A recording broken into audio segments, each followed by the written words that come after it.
दोस्तों आज के वीडियो में 3 ऐसे प्रकार की चाय बनाना जानेंगे। यह चाय दोस्तों डायबिटीज़ को कंट्रोल करने में, ब्लड प्रेशर को कंट्रोल करने में, यूरिक एसिड को कंट्रोल करने में, गैस, कब्ज़, एसिडिटी को कंट्रोल करने में और शरीर के दर्द को कंट्रोल करने में मदद करते हैं। यानी कि 3 प्रकार की चाय बड़ी ही गुणकारी चाय है। तो इस चाय को बनाना कैसे है, पीना कब है, बनाने और पीने में कौन-कौन सी सावधानियाँ बरतनी है, तो दोस्तों आज की वीडियो में हम यही जानकारी शेयर करेंगे। तो आप चाहे तो दोस्तों वीडियो को ध्यान से अंत तक सुनिए। सुनने के बाद दोस्तों इस वीडियो को आप ज़्यादा से ज़्यादा लोगों तक शेयर कर सकते हैं, अगर आप हमारी जानकारी से संतुष्ट हो ना तो। तो चलिए दोस्तों सबसे पहले हम ये जान लेते हैं डायबिटीज़ होता क्यों है? डायबिटीज़ दोस्तों एक लाइफ़स्टाइल बीमारी है। डायबिटीज एक लाइफस्टाइल बीमारी है। जब हमारे गलत खान-पान, गलत दिनचर्या के कारण ये बीमारी हुई है, तो दोस्तों उसमें हम सुधार करके इस बीमारी को रिकवर भी कर सकते हैं। लेकिन हम ऐसा नहीं करते हैं। हम डॉक्टर के पास जाते हैं, डॉक्टर को दिखाते हैं, डॉक्टर शुगर चेक करता है, शुगर बढ़ा हुआ है तो शुगर की फटाक से दवा लिख देता है और हम उस दवा को खाते रहते हैं, ये जानने का प्रयास नहीं करते हैं सर ये कैसे ठीक होगा। फिर हमारा चक्कर शुरू हो जाता है डॉक्टर के पास आने का, जाने का, आने का, जाने का। कुछ दिन तक हम आते-जाते रहते हैं, फिर पता चलता है कि यही दवा डॉक्टर हमेशा चलाते हैं, तो हम यही दवाएँ लेके खाते रहते हैं। बहुत सारे पेशेंट हमारे पास ऐसे आते हैं, जब हम उनसे पूछते हैं, तो भैया ये दवा आप कितना दिन से खा रहे हैं? तो बताएँगे कि ये दवा मैं तो सर आप 5-6 साल से खा रहा हूँ।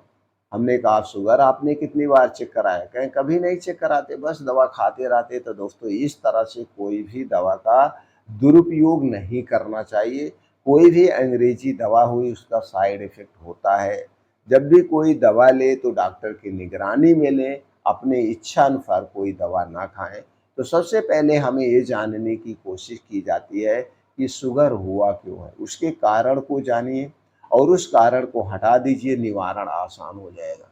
तो चलिए सिंपली से कुछ आपको तरीका बताते हैं, पहले वो तरीका जान लीजिए। अगर आप दोस्तों शुगर को कंट्रोल करना चाहते हैं तो सबसे पहले अपने खाने-पीने पे ध्यान दीजिए। खाने-पीने पे ध्यान दीजिए, कुछ लाइफ़स्टाइल में बदलाव करिए। खाने-पीने पे ध्यान यही देना है, आपके घर से बाहर की बनी हुई जितनी भी चीज़ें हैं, चाहे वो खुली चीज़ हो, चाहे पैकेट बंद चीज़ हो, 3 महीने के लिए अवॉइड कर दीजिए। 3 महीने के लिए मत खाइए। अब इसमें हम नाम नहीं लेंगे, घर से बाहर की जितनी भी बनी हुई चीज़ हो, चाहे वो टॉफ़ी, बिस्किट, ब्रेड, टोस्ट क्यों ना हो, सारी चीज़ आपको छोड़ना है। चीनी, मैदा, रिफाइन की गई जितनी भी चीज़ें आपको नहीं लेना है। आपके घर पे 3 चीज़ें कभी मत लाना, चीनी, मैदा और रिफाइन की गई चीज़, इनसे कोई भी चीज़ मत बनाना। बाकी आपके घर पे जो बन सकता है दाल, चावल, रोटी, सब्ज़ी वही आपको खाना है। अपने खाने में हरी साग-सब्जियाँ भरपूर मात्रा में खाइए, सलाद खाइए, ताज़े मौसमी 1 से 2 फल आप डेली खाइए।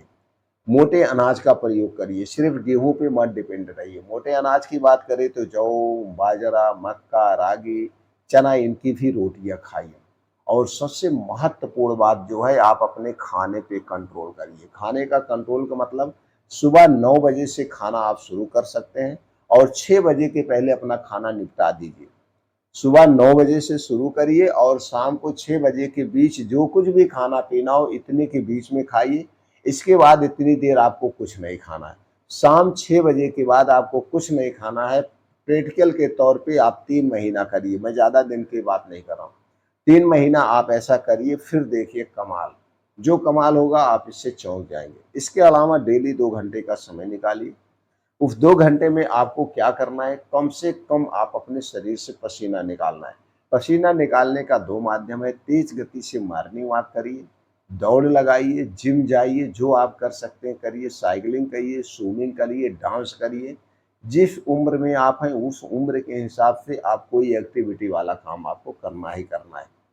इसके बाद 2 योगा आपको करना है। पहला अनुलोम-विलोम 15 से 20 मिनट, दूसरा कपालभाति 15 से 20 मिनट और 10 से 15 मिनट का ध्यान यानी मेडिटेशन करना है। मेडिटेशन करने से नेगेटिविटी खत्म होती है, हमारे अंदर पॉजिटिविटी आती है। और ये सारे काम घर में नहीं करना है। ये सारे काम खुले आसमान के नीचे, जहाँ पे मिट्टी हो, हरी घास हो, उस पे नंगे पाँव करना है, क्योंकि हमें धरती से जुड़ना है। हमारा शरीर प्रकृति से बना है, तो हम प्रकृति के संपर्क में 2 घंटे रहना है। और इस समय दोस्तों सूर्य की धूप निकल चुकी होती है और सूर्य की धूप में विटामिन डी पाया जाता है, जो हमारे लिए बहुत फ़ायदेमंद।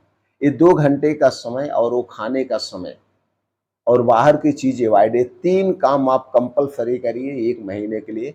1 महीने के अंदर जो आप दवा की डोज़ ले रहे हैं, उसकी डोज़ कम हो जाएगी। उसी के साथ-साथ दोस्तों ये चाय आप पीजिए।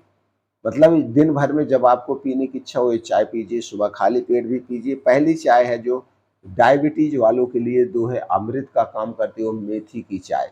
मेथी की चाय बनाना बहुत आसान है। दोस्तों मेथी दाना 1 चम्मच लीजिए, इसे रात में 1 कप या 2 कप पानी में मिट्टी के बर्तन में रात को भिगो दीजिए और सुबह उसके बाद इसी 2 कप पानी को गैस पे चढ़ा दीजिए। इस पानी को इतना उबालिए, उबलते-उबलते जब दोस्तों यह 1 कप पानी बचे, इसी चाय को आपको रोज़ सुबह खाली पेट पीना है। जब आप योगा, प्राणायाम, मेडिटेशन करके आएँगे घर, यानी कि साढ़े 7-8 बजे, इस चाय को आप पी लीजिए।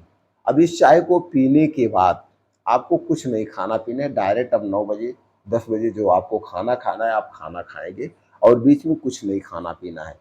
अब ये चाय को किसे नहीं पीना है, गर्भावस्था के दौरान और स्तनपान कराते समय नहीं पीना है।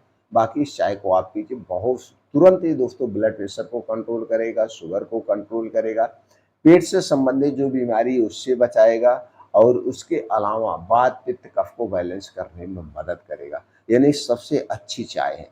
दूसरी चाय है, आप बना के उसे भी पी सकते हैं। दूसरी चाय है दोस्तों, वो है दालचीनी की चाय।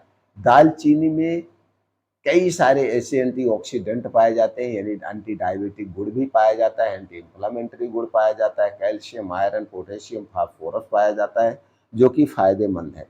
दोस्तों इसे भी बनाना बहुत आसान है।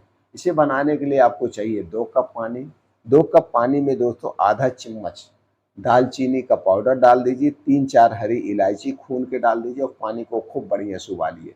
2 कप पानी, जब 1 कप पानी बचे, इसी पानी को रोज़ सुबह खाली पेट आप पीजिए या शाम को खाली पेट पीजिए। मान लीजिए सुबह आप इसका मेथी वाली चाय पीजिए, शाम को आप दालचीनी वाली चाय पीजिए। शुगर तुरंत कंट्रोल होना शुरू हो जाएगा, आप करके देखिए और कई सारे और बेनिफिट मिलेंगे। लेकिन दालचीनी दोस्तों 2 टाइप की आती है, तो कौन सी दालचीनी आपको लेना है? पाइप वाली दालचीनी, जिसे स्पेशल दालचीनी कहा जाता है। तो आपको लेना है पाइप वाली स्पेशल दालचीनी, ये सबसे फ़ायदेमंद होती है। तो दोस्तों इसकी चाय आप ले सकते हैं, बहुत ही फ़ायदेमंद है। अब तीसरी चाय जो बनाना है वो बहुत ही गुणकारी है। यह हमारे शरीर के वात, पित्त, कफ को भी बैलेंस करती है और यह चाय बनाना बहुत ही आसान है। तो दोस्तों कुछ दिन आप मेथी की चाय लीजिए, 1 आध महीने, 1 आध महीने दालचीनी की चाय लीजिए, ऐसे भी ले सकते हैं। और 1 आध महीने जो तीसरी चाय बनाना हम बता रहे हैं, इसे आप ले सकते हैं। तो तीसरी चाय बनाने के लिए 2 कप पानी चाहिए और इसी में आधा चम्मच आप डाल दीजिए मेथी दाना, इसी में डाल दीजिए 1 चम्मच का चौथाई भाग अजवाइन और आधा चम्मच जीरा। मेथी, अजवाइन और जीरा, ये तीनों चीज़ें डाल के उस पानी को खूब उबालिए। पानी जब उबलते-उबलते दोस्तों 1 कप पानी बचे, तो इसी को रोज़ सुबह खाली पेट आप पीजिए। लेकिन ये सारी चीज़ें रात को भिगो देना है और सुबह जब आप इसे रात में भिगो देते हैं, तो इसकी गर्मी निकल जाती है, इसकी टॉक्सिसिटी निकल जाती है और ये दोस्तों फूल जाता है। और जिस पानी में भिगोना उसी पानी को उबालना है, नहीं पानी फेंकना है, नहीं, उसी पानी को उबालना है। जब उस पानी को आप फेंक देंगे तो सारे तत्व बाहर हो गया। उसी पानी को आपको उबालना है, तो इसी चाय को आप रोज़ सुबह खाली पेट पीजिए। बस यही सावधानी है, चाय पीने से पहले और चाय पीने के 1.5-2 घंटे बाद तक कुछ नहीं खाना-पीना। इस तरह से ये चाय पीते हैं तो दोस्तों आपके शरीर का ब्लड प्रेशर कम होगा, वात पित्त कफ बैलेंस में होगा, गैस एसिडिटी दूर होगी और जोड़ों में, शरीर में कहीं दर्द, उस दर्द को भी दूर करने में मदद करेगा। बहुत ही गुणकारी चाय है, तो दोस्तों इस चाय को बना के पी सकते हैं। जो भी जानकारी हमने शेयर किया, इसे सुनने के बाद मन में कुछ प्रश्न है तो आप कमेंट सेक्शन के माध्यम से पूछ सकते हैं।